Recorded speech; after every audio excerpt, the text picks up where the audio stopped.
Psychology के मुताबिक अगर कोई शख्स बहुत ज्यादा नींद लेता है तो वो शख्स उदास है।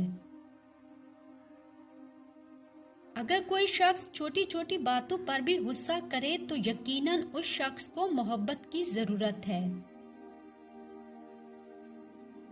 अगर कोई शख्स बहुत ज्यादा हंसता है, हत्ता कि गैर जरूरी बातों पर भी हंसता है, तो वो शख्स अंदरूनी तौर पर इंतहाई अकेला है। अगर कोई शख्स अजीब तरीके से ज्यादा खाए तो वो शख्स टेंशन में होता है। अगर कोई शख्स छोटी छोटी चीजों पर रोए तो वो शख्स मासूम और नरम दिल का मालिक है।